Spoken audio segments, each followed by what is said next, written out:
Oh, shalom, my friends. Shalom to you. This is your old pal, Rabbi Sol Solomon, founder and spiritual leader of Temple Sons of Bitches in Great Neck, New York. And we are thrilled and delighted to be welcoming to us, as soon as she gets the camera and the audio and everything going there, a songstress, a danceress, a teacheress, a public personality-ess, and oh my God, is it my eyes? Everything's blurry behind you. Look at that one. What's the matter there? Hold on, I gotta clean my glasses. Just give me a sec.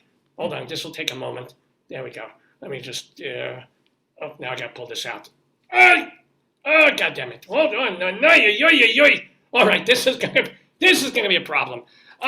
Shalom, won't you welcome to the neighborhood the lovely and delightful JUDI MARK, who is doing, by the way, let me tell you a little bit more about her. She is a dancer, a singer, a speaker, and a dance educator. This is a problem here. This is really, I can't, gewalt. Here we go, thank you. She has performed in places like the Kennedy Center, Birdland, Don't Tell Mama, of course, we'll be talking about that, the Metropolitan Room, and most importantly, Temple Cole Ami Emanuel in Plantation, Florida. Wow. And she has also taught dance at Marymount College and New York University, reviewing her current show, Merely Marvelous, The Songs of Gwen Verdon. Stephen Mosher, writing for Broadway World, wrote, quote, "The show is sweet and entertaining, full of appeal and sincerity. JUDI MARK and her musical cabaret are charming, likable, and very reminiscent of a quality of benevolence once possessed by Gwen Verdon herself. If all her audiences respond the way tonight's audience did, she could have a series of encores on her hands." And echoing that, Marilyn Lester, writing for TheaterPizzazz.com, wrote, quote, "Every so often, all the parts of a show might just come together in a beautifully optimal way." Well, we have the beautiful and optimal JUDI MARK in the neighborhood. Shalom, JUDI, how you doing? Shalom. I'm doing great. Wow, what an introduction. Thank you. You know, it all goes downhill from here, but the intros are beautiful. How are you? You look fantastic. How are you? Are you getting ready for May 17th? Let's say today's the 13th, 14th, 15th, Wednesday. It's Wednesday at Don't Tell Mama, yes? Yes, I am definitely getting ready. I'm in rehearsals all the time. If not by myself, with my music director, with my director, with anyone who will listen, I will sing and dance and whatever I have to do. But mostly I'm thinking about my connection to Gwen, because this isn't a vanity show. This is a tribute to Gwen Verdon, who was an amazing person. And even though there's been so much said about her in movies, I don't really feel that she's gotten her fair share. And every time I practice a lyric, I think to myself, I wonder what she was thinking when she said that. Huh. If I could see her now. No, but let me ask you. So, Dave, the producer of this program, before you came on here, was blah, blah, blahing about it. He just read the book Fosse, and then he told me all about it. So, in Fosse, she is almost this, I wouldn't say a martyr figure, but this Madonna-esque figure in dealing with Bob Fosse. Like, yes, he helped give her an extraordinary career, but, you know, sometimes he was home, most of the time he was not. And so, and then, of course, there was the TV show Fosse Verdon. What have you discovered beyond that about Gwen? She was an extremely strong person, and she was very positive about life. I believe that she tolerated the infidelities of Bob Fosse because she was so loyal and true blue to her work with him. And it was such a major event in her life that she was not going to give it away. She was not going to walk away or have a temper tantrum. She was, but I never met her. This is what I have discovered from my research. Well, what did your research there was obviously the Fosse book by Sam Wasson. There's another Bob Fosse biography. Is there a Verdon biography? What did you go to the Performing Arts Library? What did your research entail? I saw the recent film, Merely Marvelous, which was an eye-opener. All I right. was given articles in magazines, Time magazine, Nightlife, I believe was the other magazine. I spoke to people in dance class that knew her, that worked with her. I looked around, I I read this, that, and the other, and mostly I spoke with my director, Jeff Harner. He has been on this show, by the way, so say shalom to him. Okay. Hi, Jeff.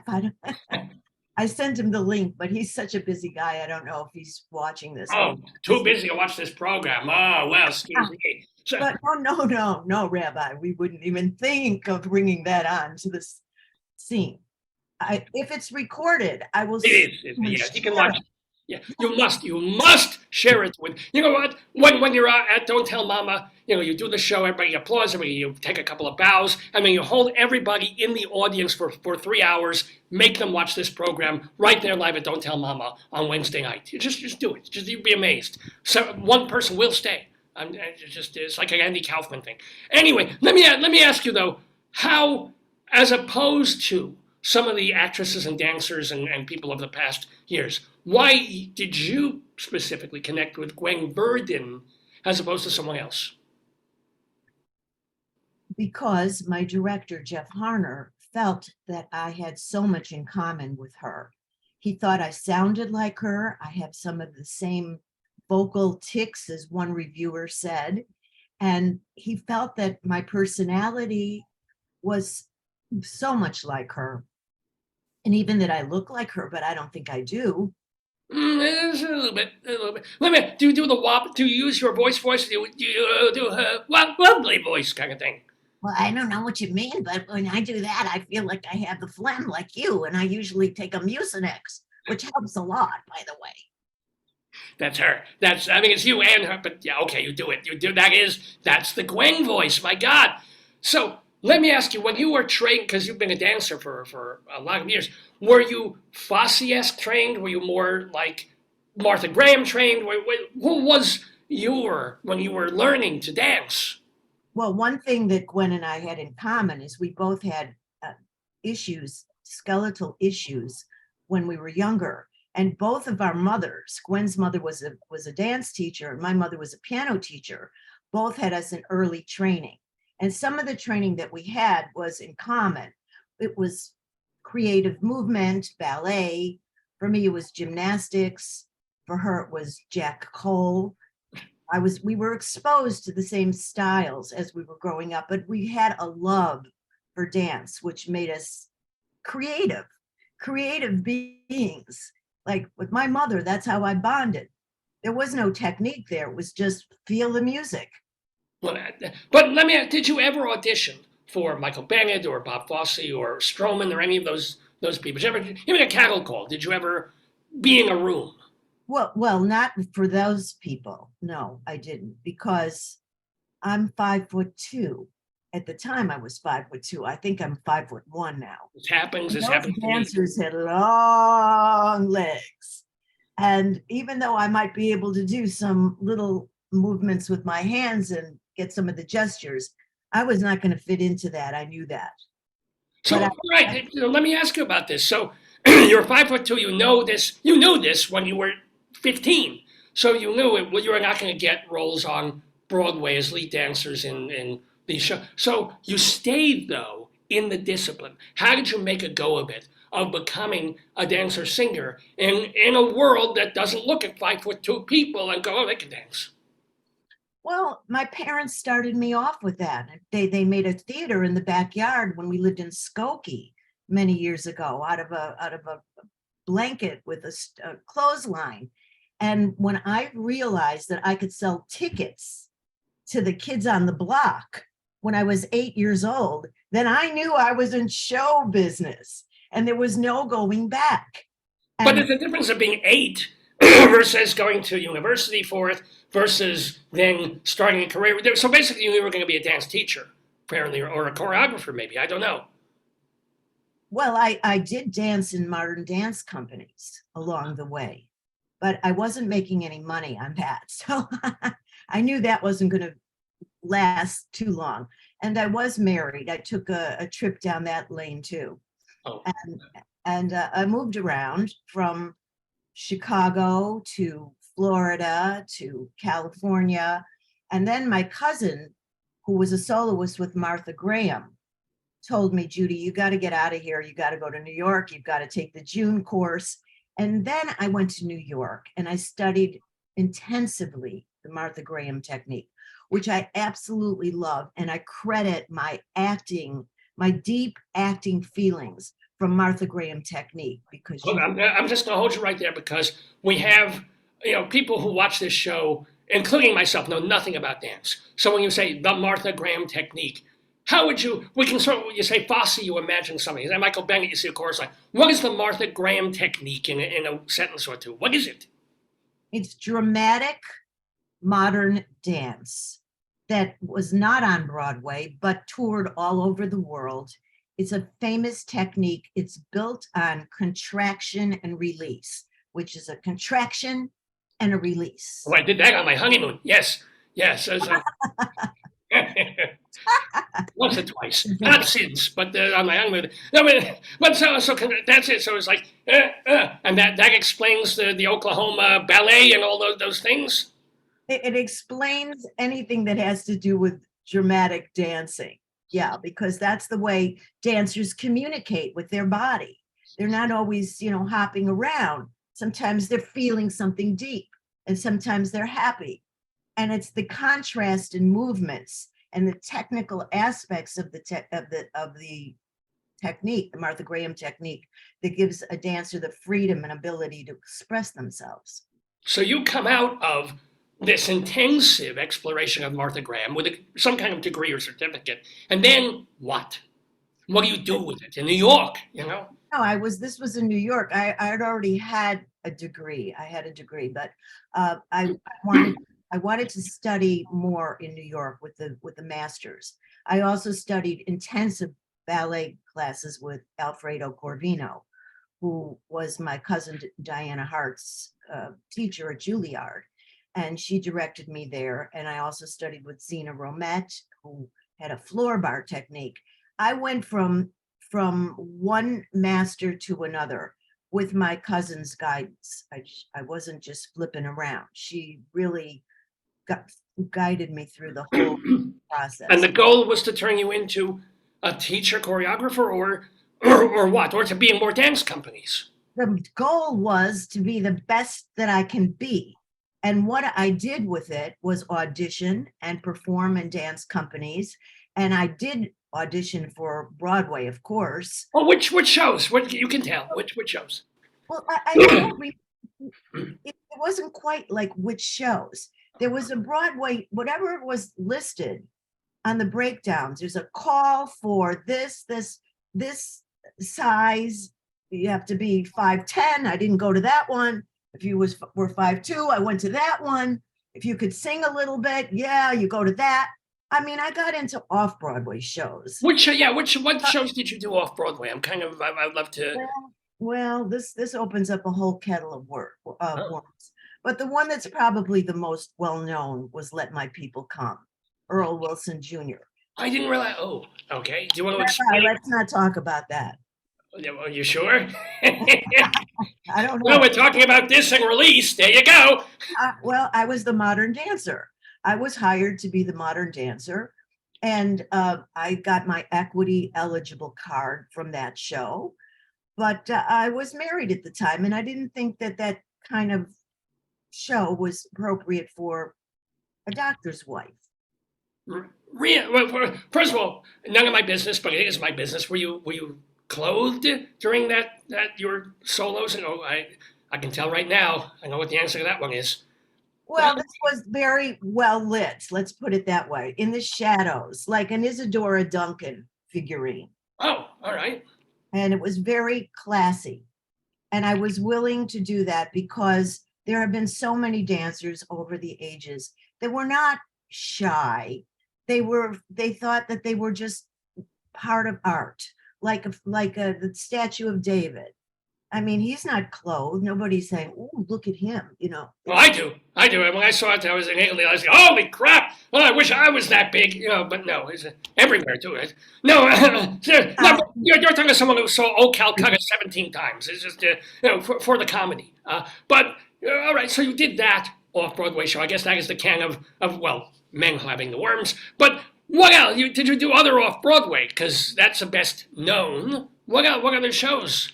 Let me see. I did a show called I played with Danny DeVito. Hello. Give us a story. Yes, the shows were called Three by Pirandello. They were Luigi Pirandello plays. And they played at the Colonnades Theater, which was an off-Broadway theater at the time, across from the Public Theater. Oh, wow. And I showed up. They were looking for a Sicilian peasant woman. Well, that's you all over. Yeah. All right. I can do that. You can do that. I can totally see you actually doing that. Yeah. So I did. And then he found out I was a dancer, and he said, "Would you choreograph the Tarantella?" So wait, Danny DeVito asked you this, or the director? No, Danny DeVito asked me to do that because I suppose he was self-funding it, but there was a director, and his friend Judd Hirsch, I think, was involved with the production as well, but I'm not sure exactly all of that. It was a long time ago. But you choreographed him, DeVito, who is probably what, 4'6", in a Tarantella with you? Yeah, there was the townspeople around. And I don't know that he was one of the townspeople. I believe he was maybe in the center and a jug. It's been a long time. I don't exactly remember all the details. But yes, we were in the play together. I acted in it, and then I also choreographed the Tarantella. That was was Danny DeVito known it? Was this just post Cuckoo's Nest? Nobody knew him, or was it closer to like Twins in that era? When was this about? It was closer to Taxi. He was on Taxi. Oh, so he was already like getting known. Yeah, wow. And his wife Rhea Perlman, who was not his. Yeah, I guess they just got married, and she said to me, "I always wanted to be a dancer, Judy." And then a couple of episodes later, there she was dancing. Thanks to you, or did you choreograph for her on Taxi? Oh, no. She really wasn't a dancer. She was a fun person, and she did what she did in this much of a place. Oh, sure. I mean, if it's on TV, the big star, they can't dance a lick, but they do a little bit of, and everybody goes, yay, because everyone wants to see the big star do something, to move well, to do 5 steps. And it's like, oh, okay, yeah, I get it. You get it, I'm sure. Have you worked with any, either off-Broadway or regionally or in dance, anybody else that we would go, oh, you know them or something? Oh, I rush shoulders with many people, but you got me off guard now, so I need to review what I've done that are really going to stand out. I had guest spots in shows. I was in Death Trap. I remember the on Broadway Death Trap or the movie, and I got a call from LA to come out and do more. But at the time, I felt like, what for? They're not offering me a big part. I can't do this. I knocked around a lot, trying out for everything, doing whatever I could, and meeting as many people as I could until I finally decided that, okay, it's time. It's time to try to get a license to teach dance. And so to that end, I marched down to Brooklyn and applied for Flatbush. Okay, Flatbush is all right. Brooklyn, yeah, but Flatbush, yeah. To get a license to teach dance. I don't know who gives out licenses for these. Do you go to the police department? It's like you're driving a commercial vehicle. No, I'm doing a 4-bar tap thing. No, how do you get this? You get this because you are persistent, like everything else in life. If you're persistent and determined, and I needed to make a living. Oh, so the teacher's life. Essentially, you need to get the Board of Education certification. Department of Education dance license. Wow. They hardly had any of them then. because they didn't have any jobs. And it took years to get through the process where they test you. And I had professional credits. I danced in these shows. One of them went to the Kennedy Center, and I had a lot of experience, and I had some W-2 forms that showed that I worked professionally. And with that and a college degree, I was able to get my foot in the door. And Now, that's let how. me ask you, you spent many years teaching K through 12. No, not K through Hold 12. on. No, what would you do? You were what? High school. I was Oh, focused on high school. And what I eventually did was I created sequential dance programs in the New York City high schools. so they start from a certain level, and then if you get better, you go to this level and that level. Is that how it works, or what? Well, the way I created it was the freshman year, they studied beginning modern dance, which incorporated Martha Graham and all the techniques at Lee Moan and the different modern dance techniques that I had learned along the way from studying with these great teachers. And they were interested. They went on to the sophomore year where they studied as a intermediate student for the first and second semester.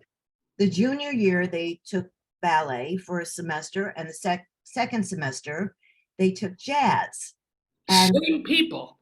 this, Same, the ballet did also the jazz tap and all of that. Wow. yeah, well, the idea was like, get them so excited and interested and believe in themselves and create themselves, like my story. Even though I didn't end up as a Broadway star, maybe later, but You never know. You never know. You've got a show coming. I'm praying. LOI. So, have any of your students gone on to, now, again, not maybe Broadway, but to a major dance company in New York or Chicago or California or something like that? Do you know? Well, I was finished the senior year was a choreographer's ensemble, and that's when the kids had an opportunity that had done the 4-year course to create their own works, and it was on stage. And with that little nugget of choreography that they created, they took that as an audition piece, and many of them got scholarships. I'm very proud of that.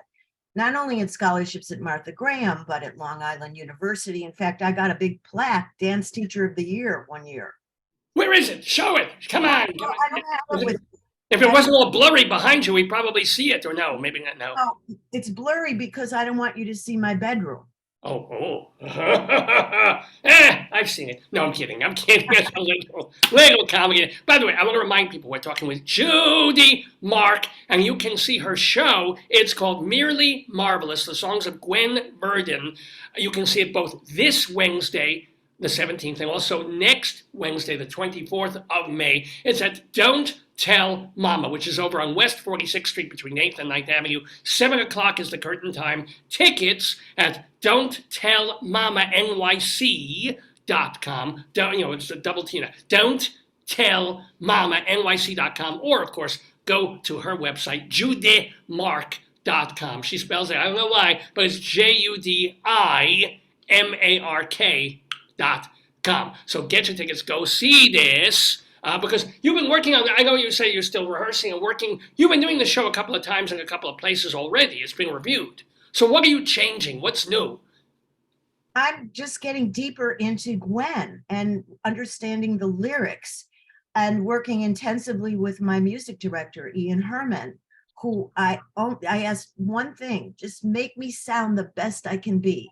And he is really working me. Wow. But I love it. Because that's who I am. What? Ian Herman. Ian Herman, and as we said, the director is Jeff Harmon of the show. So it's not just song. Are you doing the dances that go with the songs? No, I'm not dancing. Okay. I may be moving and gesturing, but I'm not dancing. The stage is about this big, right? And that's number one. Oh yeah. Oh, don't tell Mama yet. This is about her song. People think of Gwen as a dancer, and she was a wonderful dancer. But the night is about her songs.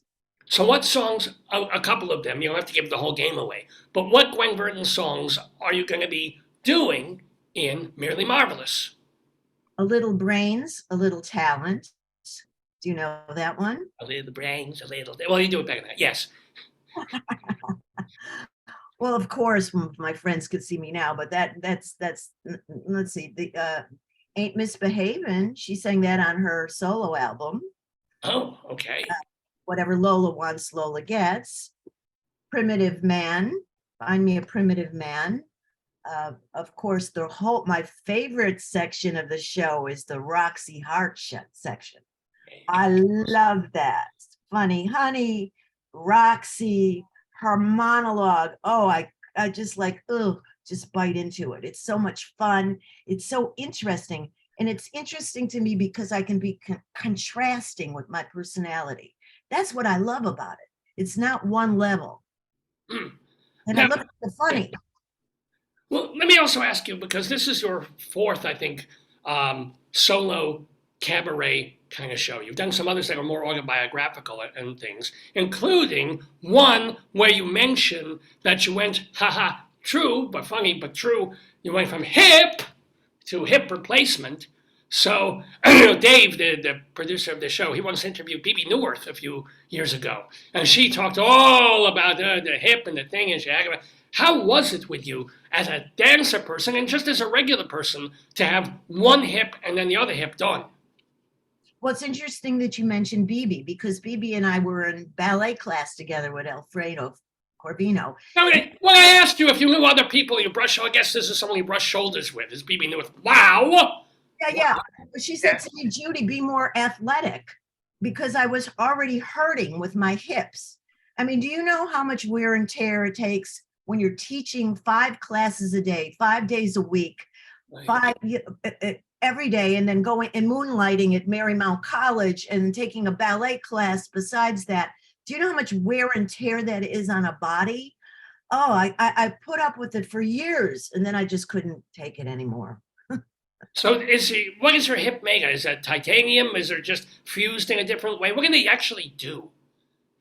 Because I'll probably have to have one day, so, Well, I had a great surgeon at Hospital for Special Surgery, and his father invented the technique. I believe it's titanium. I believe it is. There's different techniques of hip replacement. Some of them are done from the side and some are done from the front. Yeah. And the whole thing made me feel like what you're My expressing. face is showing it. Yeah. Yeah. It's pretty awful. But But it you wasn't are that not. bad, Yeah. because if you go in and you're in shape, even if you're hurting in shape, if you go in and you're physically fit, then you can get right into those exercises and get back on your feet the very next day, even if it's with a walker. The next day? Well, yeah, why not? You're holding onto a walker. You could take baby steps. And then it was like taking more steps down the hall where I live in my apartment. And then it was, more back and forth and more with a physical therapist helping. It was a process, but it was worth it. Of course. Well, but let me ask you, you are not dancing in your current show. You're just singing but can you dance? Yes. Maybe not perfect. You can. Wow. Yes. Two new hips. This is a thing. Yeah. Well, I mean, I'm not doing what I used to do, but I wasn't doing what I could do when I used to do it, because it was just a progression of everything falling apart. Right. But I am going, after this program, I'm going to take class. That's really? Yes. Yeah. And when I can't go to class, I roll my yoga mat down in my apartment and I do that.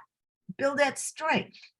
Mit Mazel, the strong and wonderful Judy Mark here on Dave's Gone By. Remember, she's going to be doing this merely marvelous Gwen Verdon show. It's happening this Wednesday night at 7 at Don't Tell Mama in Midtown Manhattan. It's also happening next Wednesday night, the 24th, at Don't Tell Mama in Manhattan. Check her website, judymark.com, and also don'ttellmamanyc.com for tickets. Got to bring Dave back in here to do the rest of his stupid show, and you're going to stay. You're brave enough to do the quiz. You said you would, so yes, she's sticking around for the Today Yesterday trivia quiz with Vicky Quaddy. I don't know if you know her, but she co-created Late Night Catechism out in Chicago, and it's been done all over the universe. And with theater critic Leslie Hoban Blake, who has also been an actress, not a dancer, but an actress as well. So let me ask you, last question. So you're working on this. What does the next 5 years hold for JUDI MARK? What are you doing? What are you working on? You're still there. Are you working on another show? Are you auditioning for things? Are you teaching still? What are you doing? I want this show to have legs. I'm really praying that the show is going to take me somewhere. But I am also auditioning, and I do get submitted for other things from my manager, sends me breakdowns, and whatever I feel is right for me, I apply for. I do self-tapings. I would love to do film and TV work. I'd love to improve my ability to public speak about various topics, and that's why I'm a Toastmaster, which I really enjoy. I'll do whatever I can, because this is something that I feel I was given from above, a talent. And I believe that God helps those who help themselves. If only. I've got to say, my manager submits me for the past 5 years for breakdowns. I've had 3 nervous breakdowns so far. It's worked. It's been fantastic. Ladies and gentlemen, we're with JUDI MARK. I've unfortunately got to go. She's going to stay and play the game. It's going to take me about a minute, so I'm going to play some Jewish music. You're welcome to do some pleasant, dancey sort of thing to it to while I'm gone, because the floor will be yours. Ladies and gentlemen, JUDI MARK, don't go away.